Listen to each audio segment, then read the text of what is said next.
How's it going, everybody? Friday, October 15th. The watch list today is going to be Tesla, Netflix, Facebook, SE, Coin, and PayPal. And just want to touch on the mental notes. So SPY and QQQ had a big move the last 2 days, running into resistance, could have some trouble, and especially since we've been in a choppier environment, trying not to be too biased, but just recognizing the current action recently. Could take a bit from market direction. It's a Friday, so I don't feel the need to push it. And then, like I talk about in a lot of my videos, just looking for one good trade because that's really all it takes. Now let's get into the technicals, starting with the SPY. So I had a big move yesterday, closed above that prior pivot resistance high. The levels I'm going to be looking at to the upside, 445, to the downside, 443.50. And now the Qs had a big move yesterday as well, closed above that prior pivot resistance high. The levels I'm going to be looking at to the upside, 368.50, to the downside, 367. And now Tesla, so the daily is obviously strong, but it's had 4 green days in a row. So just recognizing that, the levels that I'm going to be looking at to the upside, 822.75, and the downside, 820. And now Netflix, so a very strong daily chart forming a flag. All-time high is 646.84. To the upside, I'm looking at 640. To the downside, 636. And now Facebook, so it's right at the 9 EMA on the daily, which has been resistance. If it can't hold it, it could continue the downtrend because it's been in a downtrend recently, especially if the market is weak. The upside level I'm looking at, 330.50. The downside, 328. And now SE, so a very strong stock. Caught momentum 2 days ago. All-time high is 359.84. The upside level I'm looking at, 355. If it takes that out and the market overall is strong, maybe it has a chance to make an all-time high today. Don't want to have too much of a bias, but just recognizing that that daily chart looks really good. And then the downside level, 348. And now Coin, which had a big move yesterday off the 9 EMA on the daily chart, 263 has been a big area of resistance. It's trading above that right now in the pre-market. The levels that I'm going to be looking at to the upside, 267, to the downside, 264. And last on the list is PayPal. So had a nice move yesterday. It's back above the 200 SMA on daily. Not necessarily the cleanest daily chart, but it is trading right near that prior pivot high resistance, 268.69. If it takes that out, I think it has a chance to catch momentum. The upside level that I'm going to be looking at, 269, and the downside, 268. And here's an example on Tesla of where this does look like a decent 2-minute opening range break to the upside. But the reason why I don't like this setup as much now is because it's already had 4 green days in a row on the daily chart. So just factoring in that it is extended on the daily chart, it doesn't mean that it can't take out 826 and continue to go higher. But as far as an A+ setup, I just don't think that this is it. I'm always trying to factor in what happened on the daily chart to then make a decision on the intraday. And because Tesla is a little overextended on the daily, I just don't think it's that good of a setup. So it's 12 minutes into the open. I'm still just watching. I don't see anything I like. I'm just trying to be patient, especially on a Friday. I don't want to push it, waiting for market direction. What is SPY and Q is going to do? And when I see everything clearly, that's when I'm going to take a trade. And check out this Tesla. So that was a nice opening range break, but it did not have much follow through. I think the reason for that is because this is the 5th green day in a row. So as a stock just continues to go higher each and every day, those upside patterns are not going to have as much follow through, and they're going to be less likely of a probability to continue. Now, it doesn't mean that it can't, but I'm just saying from a probability perspective, less likely. Check this out. Look at what I missed. So as I was explaining Tesla and why I didn't really like the upside opening range break, just because it was extended on the daily chart, missed a downside flag on Facebook. That's pretty nice. Nice move lower, has the bounce to the 9 under VWAP, starts to show continued weakness, takes out the lows, and has nice follow through. Still just watching. At the moment, I don't see anything else. I think the setup of the day was Facebook. And unfortunately, I was talking about Tesla, so I kind of just threw that out. Sadly, I was not giving my full attention to the charts. I was focusing more on kind of explaining what I saw on Tesla. And because of that, missed the downside move on Facebook. This is an example of what would have been a very nice one and done on a Friday.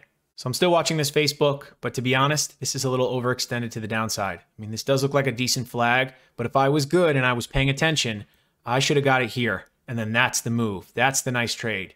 The problem that a lot of people run into is they continue to chase things to the upside or the downside. And then when it reverses aggressively. It's easy to get caught quick. And that's where those losses can be really big. And you have the SPY that's starting to push, and then Qs are pushing as well. So just showing some strength right now. Doesn't mean that that's going to just continue, but for right now, just trying to not fight the market. We're going on almost 30 minutes into the day, and I still haven't taken a trade. I feel like this is the theme of the week where it's just been a little choppier. I mean, there have been opportunities, but you got to get really good entries, or there's the possibility of them just going against you very quick. Just to do a little market update, what's SPY doing? SPY has the nice push. Can it hold this? Qs still just right near the 9 in the VWAP. Tesla, I mean, there was an opportunity for a quick opening range break, maybe even this very quick flag pattern right here. But as you can see, there's not a ton of follow through, being that it's extended on the daily chart. I just feel like it's a little tired. You had Netflix that pulled back and it's just below the VWAP. I really wanted to see this pull back, find some support pretty quickly, and then get back towards the highs. Had this taken out the high day, I would have liked that setup a lot. Now checking out Facebook, I think this was the setup of the day, and unfortunately I just missed it. Nice move lower, had the bounce, failed bounce, takes out the lows, very nice follow through, flag pattern to the downside, and the daily, which is weak as well, so just going with the trend, this was very nice. Now looking at SE, so this did have a decent opening range break. I did quickly flip over to this. The only reason why I avoided it, it's a little spready, and the volume. Volume is pretty low. I mean, we're talking only 20, 30,000 shares for every 2-minute bar, and I just felt like that was low volume, and being that it's a Friday, I didn't want to get caught in that, so I just left it alone. Now looking at coin, so I had a really nice move off the open, but I don't like to see it give this much back. I wanted to see a really nice push, hold up above VWAP in the 9, and then if it takes out the highs, I think that would have been a decent setup. Now, if this consolidates for a while, takes out the highs, then probably has a decent chance to catch some momentum. But if it takes too long, you know, I'm not going to be involved, because I really only want to focus on the first hour, especially at the end of the week. So that way I can just take advantage of the momentum and then call it an early day. And now looking at PayPal. So sold off a bit below the 9, below VWAP. I wanted to see this get back above VWAP, take out the highs, and then that would be a decent setup, but it feels a little slower at the moment. Look at the volume, very low volume as well. But when the volume is this low, it's very easy to get caught in choppiness and just fake breakout, fake breakdown, and then that's where the losses can just add up and be huge. So everything else that I'm watching is really slow, but just wanted to show an example. So this is AA, this is Alcoa. It reported earnings. Unfortunately, I did not have this up just because it was a little inexpensive compared to the stocks that I'm used to trading. So I did not even consider watching it.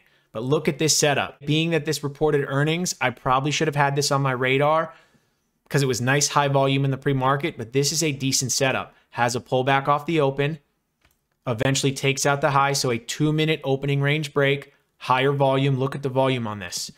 Big volume in these 2-minute candles.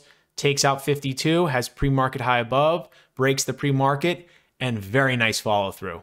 Unfortunately, I wasn't looking at it because I like to trade stocks that are typically $150, $200 and higher. So I just left this alone, which is a mistake because it ended up being a really nice stock to trade. One thing that I need to get better at is watching stocks like this just a little bit more. Don't watch a lot, but maybe add 1 or 2, because everything else that I'm looking at didn't really have that clean of setups. Had I added this, this would have been a nice opportunity and I could have taken advantage of it. I obviously would not have gotten the whole move, but just taking the quick scalp, maybe 50 cents, $1. That's a nice move on a stock this cheap. So because the names that I'm looking at are a little slow, I'm just flipping through others at the moment that aren't on my watch list just to see what happened. Look at this AMC. This is a really nice opening range break. So pulled back, quickly found some support, breaks above VWAP, the 9 EMA, takes out the highs. So you see it put in an opening range, then takes out the high a day, and very nice follow through. And these are the 2 patterns that I like to trade the most. So here's the example on Facebook. Very nice flag pattern to the downside. I like to trade flags both to the upside and the downside, and then opening range breaks both to the upside and the downside. Here is an example of a very nice opening range break to the upside on AMC. And the technical levels that I focus on are pre-market high, pre-market low, prior day high, and prior day low. Okay, well, it's going on almost 40 minutes into the open. I still haven't taken a trade, and I'm most likely not going to. Just to do a quick recap of the market. So looking at SPY, nice push. Looking at the Qs, still just hanging just above VWAP, barely above the 9. And then now Tesla. So I don't really see many setups here. I mean, it did have that very quick opening range break for a little bit of follow through. Quick flag pattern, a little bit of follow through, but definitely not easy. Looking at Netflix, I don't see anything here. Facebook, the downside flag, that was the setup of the day, in my opinion, as far as the stocks that I was watching. And now SE, so did have an opening range break, was a little bit of lower volume, so I didn't really feel comfortable with it. Let it go by, but it did have nice follow through. Looking at coin, big push, failed, just choppy right now at the moment. And then PayPal, pulled back, still just hanging around the VWAP. So out of the stocks that I was watching, I don't see that many setups. I did miss some setups on stuff that I wasn't watching on AA and AMC. So I need to do a better job at making sure, especially during earnings season, which is coming up, to maybe add some of those on the list, even though if they're slightly less expensive and I don't really like trading the cheap stocks, just add them on there because they still can provide really good opportunities. So it's a little over 50 minutes into the day. I don't see anything I like. I'm just going to call it a day. I wish I found some trades that looked really good, but just based on how I go about trading, I don't like anything. I had a really good trade on Tesla 2 days ago, so I'm just going to kind of focus on that positive. So now to just go look at the P&L, even though you already know what it looks like, I have an empty order window. And even though it's not very exciting, it's better than being red. Hopefully you had a better Friday than me. Thanks for watching the video, and I'll see you in the next one. Thanks for sticking around to the end of the video. I just want to highlight a couple really cool things that I have to offer. The first is my newsletter watch list that I'm going to be posting on my private Twitter 30 minutes before the open of each trading day. Here's an example of what that's going to look like. So I'm going to do a quick overview of the market, the SPY, the Qs, the upside levels, the downside levels, and then a sentence or two as to the overall bigger picture. Make sure to highlight any market news or events that are happening that day. And then I'm going to list the 4 to 6 stocks that I'm watching that day. If there's any company specific news, all the upside levels and the downside levels, and then do a quick bigger picture, a couple sentences as to what's going on in the daily chart. This is everything that's in my head prior to market open. This is how I prepare, and a really easy way to get access to my trading process. One page with everything I'm looking at, all the technical levels, and all the news delivered 30 minutes before market open in a really organized fashion. Also, I have a call service, so if you want something that's a little bit less of a commitment, you want to connect with me directly, talk about my trading, my journey along the way, and just connect with another trader, this is really great. And this can be a video call or a regular call, whatever you're comfortable with. It's a one-time fee, and it's going to be for 1 hour. So if you're interested in either one of these, I will put the links in the description below.